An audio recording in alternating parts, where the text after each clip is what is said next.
21 సంవత్సరాల ఓటు హక్కునిచ్చి 25 సంవత్సరాలు శాసనసభ ఎన్నికల్లో పోటీ చేయడానికి ఒక అర్హత పెట్టారు. ఈరోజు మీ అందరి సమక్షంలో ఈ ఉస్మానియా యూనివర్సిటీ నుంచి ఒక కార్యాచరణగా ఒక ఉద్యమంగా ఆలోచన చేయండి.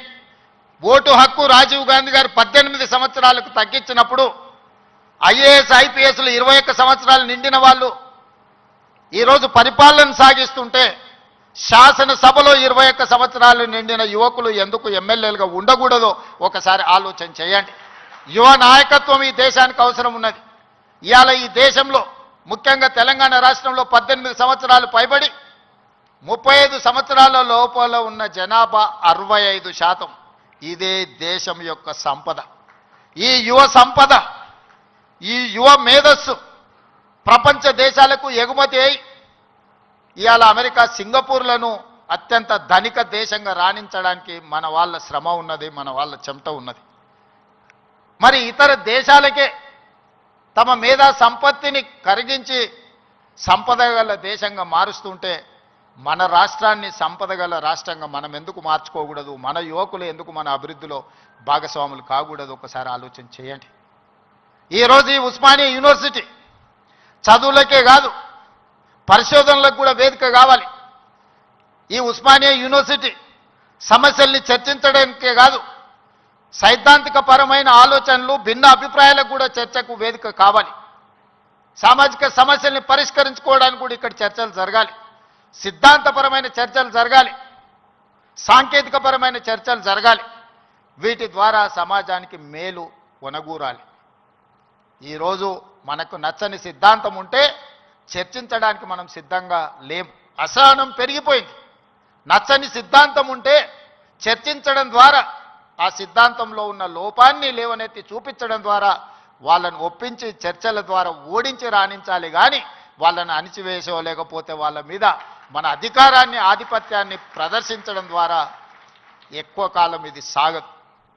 అందుకే ఈరోజు తెలంగాణ రాష్ట్రంలో రెండవ ముఖ్యమంత్రిగా నేను బాధ్యత చేపట్టిన తర్వాత పొట్టి శ్రీరాములు యూనివర్సిటీగా ఉన్న తెలుగు యూనివర్సిటీకి ఆనాడు పాత్రికేయ సంపాదకుడుగా మేధావిగా నిజాం రజాకర్ల నుంచి విముక్తి కలిగించిన పోరాటంలో పాల్గొన్న సురవరం ప్రతాప్ రెడ్డి గారి పేరును తెలుగు యూనివర్సిటీకి మనం పేరు పెట్టుకోవడం జరిగింది.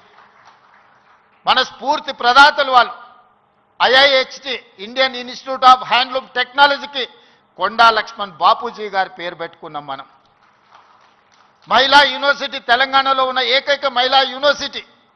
ఆ మహిళా యూనివర్సిటీకి ఆనాడు ఘడీలకు దొరలకు జమీందారులకు వ్యతిరేకంగా రజాకర్లకు వ్యతిరేకంగా నిటారుగా నిలబడి కొట్లాడిన చాకలి ఐలమ్మ పేరు వీరనారి చాకలి ఐలమ్మ యూనివర్సిటీగా ఈరోజు కోటి ఉమెన్స్ కాలేజీని ఒక యూనివర్సిటీగా తీర్చిదిద్ది పోరాటానికి స్ఫూర్తినిచ్చిన వీరనారి చాకలి ఐలమ్మ పేరు ఈరోజు మనం పెట్టుకోవడం జరిగింది.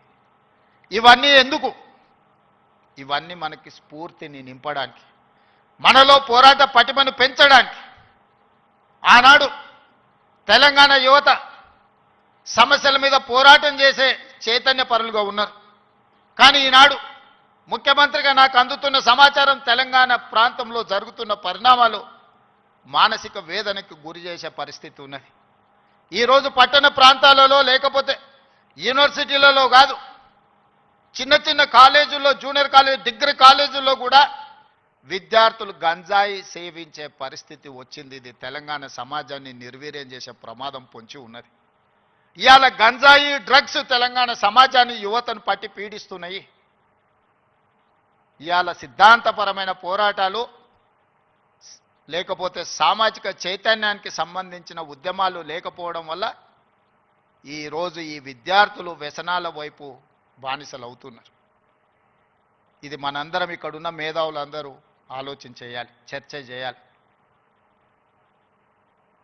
ఈ పరిస్థితుల్లో మనందరం ఒకనాడు తెలంగాణ సమాజంలో కావచ్చు, దేశంలో కావచ్చు, శ్రీమతి ఇందిరాగాంధీ గారు, పివి నరసింహారావు గారు తీసుకొచ్చిన agriculture ceiling act, urban ceiling act ద్వారా జాగీర్దారులు, జమీందారులు, భూస్వాముల దగ్గర ఉన్న వేలాది ఎకరాల భూములను, కొన్ని లక్షల ఎకరాల భూములను సేకరించి దళితులకు, గిరిజనులకు అసైన్మెంట్ పట్టాల పేరు మీద భూములు ఇచ్చారు.